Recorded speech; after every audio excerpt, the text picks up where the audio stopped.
Hello and welcome back to my channel. This is the last episode of the complete guide of becoming a buy-to-let landlord. In this video, I'm going to be breaking down the compliance that you're going to need to know for your buy-to-let property and how to vet a tenant.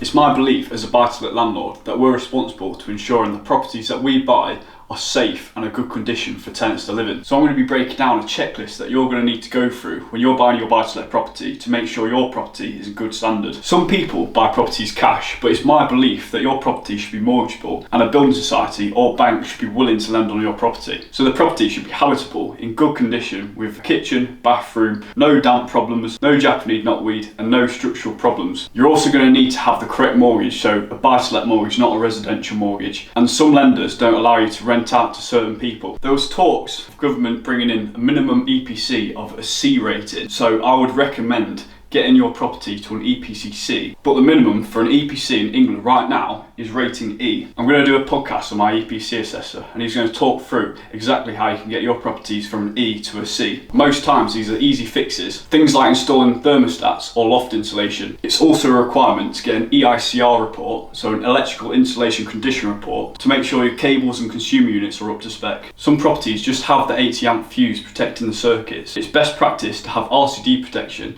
to save lives and also to prevent fires. So an EICR report needs doing every 5 years. Gas safety certificates are also required every year. You're also going to need to fit and regularly test fire alarms on each floor. For each gas appliance, you're going to need to fit and test carbon monoxide monitors. Another thing you're going to need to consider with your local authority is your property within a selective licence area? If it's in one of them areas, you're going to need to get a selective licence. General health and safety, like damp or structural issues, you need to get that fixed. Sometimes damp's quite an easy fix, so it could be just a roof or a gutter repair. And then finally, insurance. So you're going to need to protect yourself and the tenant. So building insurance, landlord insurance, whatever is best for you. Moving on to finding the right tenant then. It's my recommendation, especially if you're a new buy-to-let landlord, to go to a local letting agent and they can find and vet a tenant for you. So for my particular circumstance, it was £500 and they would find, vet and make sure the tenant had all the right documentation. So they will also market the property on Rightmove and Zoopla for 12 months and actually pre-qualify tenants for your property. And they've also got hundreds of pre-qualified tenants ready to move in. When I spoke to my local letting agent, this is a process that they took to vet the tenants. So they'll do a credit check to make sure they've got no adverse credit,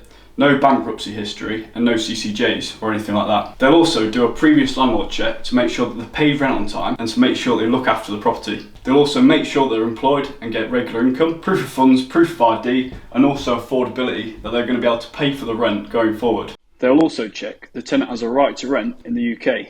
So this is the documentation a tenant will get when they first move in the property. So they'll get a copy of an AST, which is a contract with terms and conditions in that you've agreed. AST stands for an assured short-hold tenancy. They'll get a copy of the energy performance certificate. They'll get a copy of the gas safety certificate every year and also the EICR every 5 years. So in terms of deposit, we can take up to 5 weeks of rent, but it must be stored in a deposit scheme. The deposit scheme I use is TDS, or Tenancy Deposit Scheme. They'll also get an how to rent guide and an inventory. So a third party will come around to take photos of the whole property, write a report, and then you will have that when the tenant moves in, and when a tenant moves out again, you can refer back to the initial inventory and judge whether you can give the full deposit back or you need to take some of the money out to repair the property. So it's really, really important that you get these documents in place, because if they don't have a gas safety certificate, they don't have an EPC certificate, they don't have a how to rent guide, you won't be able to issue a Section 21, which can be a nightmare to get tenants out if they stop paying rent. It's worth bearing in mind if you don't want the headache of going through all the compliance,